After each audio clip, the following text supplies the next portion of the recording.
Quer aprender a tocar guitarra muito bem, igual seus guitarristas preferidos? Esse cara é um dos melhores guitarristas do Brasil e tem um método pronto que com certeza pode te ajudar a se expressar na guitarra como você nunca imaginou. E se você não gostar, tem até 7 dias para pedir seu dinheiro de volta. Confere o primeiro link da descrição e comece ainda hoje. You grew up here. Yeah. Grohl came up through the punk scene in Washington, D.C. and its suburbs. You know, it's just a sleepy neighborhood. It's my mother, Virginia. Hi, Virginia. I'm following you. Come in. At 17, he dropped out of the high school where his mom taught English. You were okay with that? I was. He just didn't like it. And he was a really great writer and such a great spirit. He said, I'm going to Europe to tour with Scream. Go, great. Yeah. Can I go too? Yeah. A few years later, Grohl was invited to join an up-and-coming Seattle grunge band. After its frontman, Kurt Cobain, caught his act.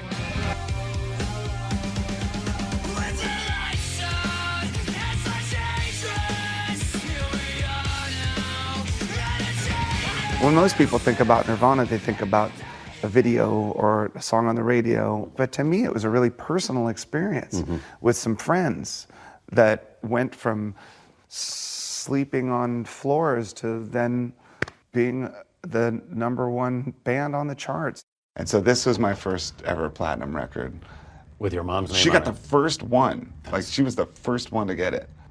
I mean, still to this day, whenever I see a new artist that's young, that blows up and becomes gigantic overnight, I kind of get worried for him. I don't think anybody's cut out for it. How did you do up there? I was the kid with long hair in my face behind drums that look like washing machines, and I could walk in the front door of a Nirvana gig and not really get noticed. So I didn't have to suffer a lot of the pressures that Kurt did as the frontman. It was a 4-year rocket ship ride aboard what became one of the biggest bands in rock history. At the height of it all, in 1994, Cobain took his own life. Where are you right after Kurt dies?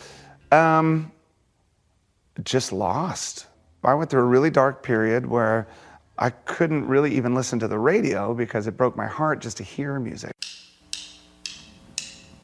But quietly, the 25-year-old Grohl began to write and record songs of his own, playing all the instruments.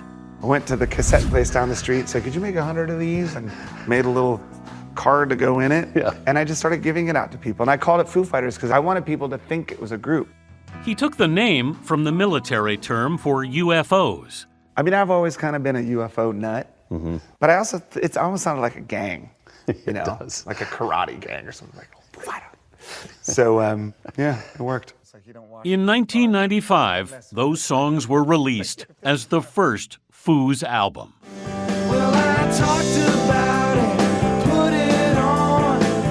How would you describe the dynamic of this band? Dave's the leader, and our job as the band is to make sure whatever in his head gets on the tape. Along the way, he recruited Hawkins and Jaffe. Everybody's speechless.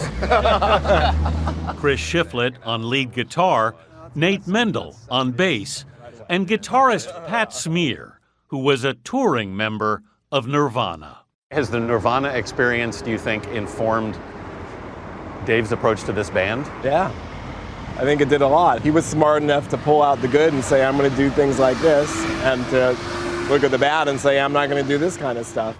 Have there been moments this band has been in trouble? Oh, God, yeah. Yeah. 2001. That year, Taylor Hawkins nearly died after a heroin overdose. He spent 2 weeks in a coma, and Grohl did not leave his side. Were you aware he was there every day? Yeah, that was heavy time, but he was always there, and he's always been there. That's when you forget about the band. Doesn't matter anymore. No, that's when it gets real. Dave Grohl himself gave up drugs when he was 20. It's one reason the Foo Fighters fight on. When I tell people that I've never done cocaine in my life, they think I'm lying. Yeah. But I love music, and I love life. And to me, survival is the game. That's the hardest part. I just want to play music.